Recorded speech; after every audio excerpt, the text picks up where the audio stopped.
Good morning, student. Today we will continue chapter 2.2 Partnership Organization. Today we will discuss merits of partnership. कि बेटा जो साझेदारी जो है इसके लाभ जो है, जो पार्टनरशिप जो है इसके मेरिट्स जो है, इसके बारे में आज डिस्कस करेंगे। देखिए, सबसे पहला जो है मेरिट्स जो है इजी फॉर्मेशन। क्या कह रहा है? Easy formation. इजी फॉर्मेशन में क्या बताया गया है कि जो पार्टनरशिप है इसको इस्टेब्लिशमेंट करने में किसी भी प्रकार की कोई डिफ़िकल्टी नहीं आती, इसको हम इजीली से इस्टेब्लिशमेंट कर सकते हैं। तो देखिए यहाँ, there is no need to observe any legal formality for the establishment of partnership. For example, like the sole trade, the registration for partnership firm is not compulsory. There is not much expenses involved in the establishment. Hence it can be easily formed. क्या करा है बेटा? करा कि हाँ जो है partnership जो है इसको इस्टेब्लिशमेंट करने के लिए किसी भी प्रकार की कोई लीगल फॉर्मेलिटी जो है उनको फुलफिल नहीं करना पड़ता। जैसे सोल ट्रेड जो होता है उसमें जिस प्रकार रजिस्ट्रेशन जो है वो कंपल्सरी रजिस्ट्रेशन जो है वो नहीं होता, इसी प्रकार पार्टनरशिप जो है इसमें रजिस्ट्रेशन जो है इस्टेब्लिशमेंट करने के लिए रजिस्ट्रेशन जो है कंपल्सरी नहीं है। नेक्स्ट जो है बैलेंस डिसीजन, यानी कि संतुलित निर्णय। बैलेंस डिसीजन में क्या बताया गया है? Partnership organisation is a group of people. जो साझेदारी जो संगठन है, पार्टनरशिप ऑर्गेनाइजेशन है बेटा, ये ग्रुप ऑफ पर्सन होता है, कुछ लोगों का जो समूह होता है जिसमें डिफरेंट क्वालिटी के जो लोग होते हैं उनका एक मिश्रण होता है।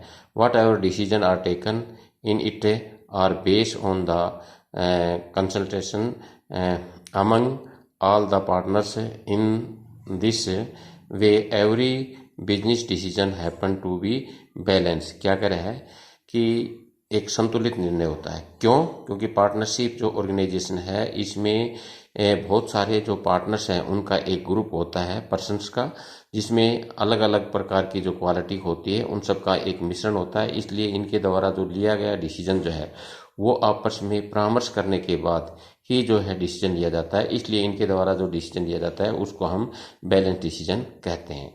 नेक्स्ट कह रहा है कि मोर फाइनेंशियल रिसोर्सेज।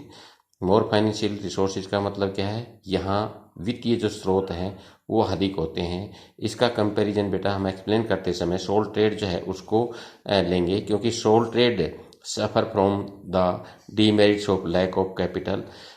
एकल व्यापार जो है, सोल ट्रेड जो है उसमें यानी कि पूंजी का जो अभाव होता है ये उसका एक अवगुण होता है, हानि होती है।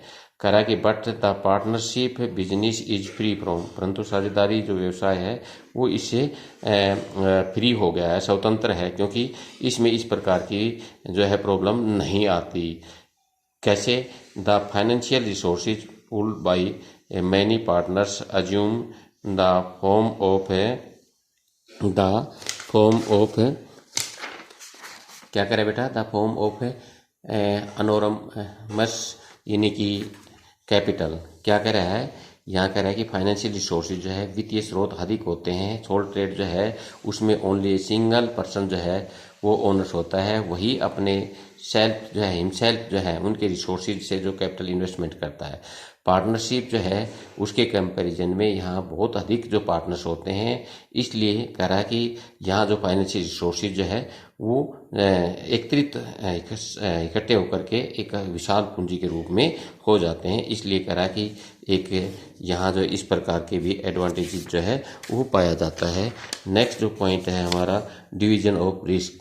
देखिए, सोल प्रोप्राइटरशिप जो है, सोल ट्रेड जो है उसमें क्या होता है कि जब हैवी लॉस हो जाता है तो पूरा का पूरा लॉस जो है एक सिंगल पर्सन जो है उसको बियर करना होता है, इंडिविजुअल जो है उसको सहन करना होता है। परंतु पार्टनरशिप जो है अमंग जो पार्टनर्स होते हैं वो जो लॉस होता है, जो रिस्क होता है वो आपस में डिवाइड कर दिया जाता है। तो कह रहा है कि ये एक जो जिस बिजनेस में ज़्यादा रिस्क होता है उसके लिए ज़्यादा हम पार्टनरशिप जो है वो यूज कर सकते हैं। तो देखिए, डिवीजन ऑफ रिस्क करा कि unlike the sole trade entire burden करा कि in case of loss does not करा कि fall on any single undivided but get a dividend divided करा कि among many person hence this is a useful system for a business with great risk. क्या कह रहा है बेटा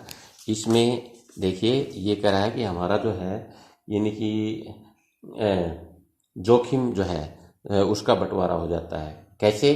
कह रहा है कि हानि होने की दशा में सोल ट्रेड जो है कि भांति सारा जो बोझ है एक ही व्यक्ति के ऊपर नहीं पड़ता, बल्कि कह रहा है कि पार्टनरशिप जो है इसमें अमंग जो पार्टनर्स हैं, जो पर्सन्स हैं, उनमें इसको डिवाइड कर दिया जाता है। अतः अधिक जोखिम वाले व्यवसायों के लिए ये एक उपयुक्त व्यवस्था होती है। नेक्स्ट जो है कह रहा कि सीक्रेसी का मतलब होता है गोपनीयता।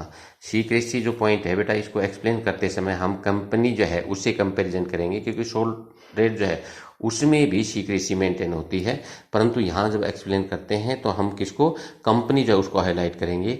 द अकाउंट ऑफ करा की partnership firm are not presented before the publish as is the case with the company.